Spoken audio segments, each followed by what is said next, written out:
اللہ اس سے پہلے بہت سے مواقع پر تمہاری مدد کر چکا ہے۔ ابھی غزوہ حنین کے روز اس کی دستگیری کی شان تم دیکھ چکے ہو۔ اس روز تمہیں اپنی کثرت تعداد کا غرہ تھا، مگر وہ تمہارے کچھ کام نہ آئی، اور زمین اپنی وسعت کے باوجود تم پر تنگ ہو گئی، اور تم پھیر کر بھاگ نکلے۔ پھر اللہ نے اپنی سکینت اپنے رسول پر اور مومنین پر نازل فرمائی، اور لشکر اتارے جو تم کو نظر نہ آتے تھے، اور منکرین حق کو سزا دی کہ یہی بدلہ ہے ان لوگوں کے لیے جو حق کا انکار کریں۔ پھر تم یہ بھی دیکھ چکے ہو کہ اس طرح سزا دینے کے بعد اللہ جس کو چاہتا ہے توبہ کی توفیق بھی بخش دیتا ہے۔ اللہ درگزر کرنے والا اور رحم فرمانے والا ہے۔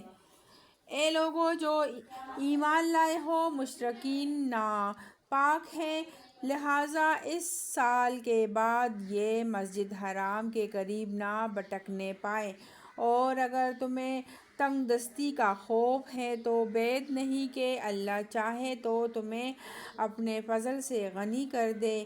اللہ علیم و حکیم ہے۔ جنگ کرو اہل کتاب میں سے ان لوگوں کے خلاف جو اللہ اور روز آخر پر ایمان نہیں لاتے، اور جو کچھ اللہ اور اس کے رسول نے حرام قرار دیا ہے اسے حرام نہیں کرتے، اور دین حق کو اپنا دین نہیں مانتے، اور دین حق کو اپنا دین نہیں بناتے۔ اس سے لڑو یہاں تک کہ وہ اپنے ہاتھ سے جزیہ دے اور چھوٹے بن کر رہیں۔ یہودی کہتے ہیں کہ عیسی اللہ کا بیٹا ہے، اور عیسائی کہتے ہیں کہ مسیح اللہ کا بیٹا ہے۔ یہ بے حقیقت باتیں ہیں جو وہ اپنی زبانوں سے نکالتے ہیں۔ ان لوگوں کی دیکھا دیکھی جو ان سے پہلے کفر میں مبتلا ہوئے تھے، خدا کی مار ان پر، یہ کہاں سے دھوکہ کھا رہے ہیں۔ انہوں نے اپنے علماء اور درویشوں کو اللہ کے سوا اپنا رب بنا لیا ہے، اور اس طرح مسیح ابن مریم کو بھی، حالانکہ ان کو ایک معبود کے سوا کسی کی بندگی کرنے کا حکم نہیں دیا گیا تھا۔ وہ جس کے سوا کوئی مستحق عبادت نہیں، پاک ہے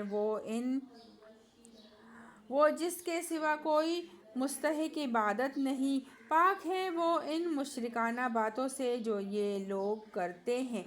یہ لوگ چاہتے ہیں کہ اللہ کی روشنی کو اپنی پھونکوں سے بجھا دے، مگر اللہ اپنی روشنی کو مکمل کیے بغیر ماننے والا نہیں ہے، خواہ کافروں کو یہ کتنا ہی ناگوار ہو۔ وہ اللہ ہی ہے جس نے اپنے رسول کو ہدایت اور دین حق کے ساتھ بھیجا ہے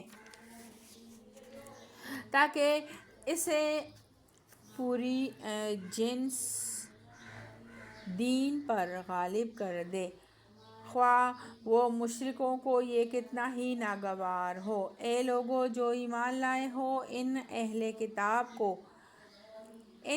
کتاب کے اکثر علماء اور درویشوں کا حال یہ ہے کہ وہ لوگوں کے مال باطل طریقوں سے کھاتے ہیں اور انہیں اللہ کی راہ سے روکتے ہیں۔ دردناک سزا کی خوشخبری دو ان کو جو سونے اور چاندی جمع کر کے رکھتے ہیں اور انہیں خدا کی راہ میں خرچ نہیں کرتے۔ ایک دن آئے گا کہ اسی سونے چاندی پر جہنم کی آگ دہکائی جائے گی، اور پھر اسی سے ان لوگوں کی پیشانیوں اور پہلوؤں اور پیٹھوں کو داغا جائے گا۔ یہ ہے وہ خزانہ جو تم نے اپنے لیے جمع کیا تھا، لو اب اپنی سمٹی ہوئی دولت کا مزہ چکھو۔ حقیقت یہ ہے کہ مہینوں کی تعداد جب سے اللہ نے آسمان اور زمین کو پیدا کیا ہے، اللہ کے نوشتے میں 12 ہی ہے، اور ان میں سے 4 مہینے حرام ہیں، یہی ٹھیک ضابطہ ہے، لہٰذا ان 4 مہینوں میں اپنے اوپر ظلم نہ کرو اور مشرکوں سے سب مل کر لڑو جس طرح وہ سب مل کر تم سے لڑتے ہیں، اور جان رکھو کہ اللہ متقیوں ہی کے ساتھ ہے۔ نصیحت و کفر میں ایک مزید کافرانہ حرکت ہے جس سے یہ کافر لوگ گمراہی میں مبتلا کیے جاتے ہیں۔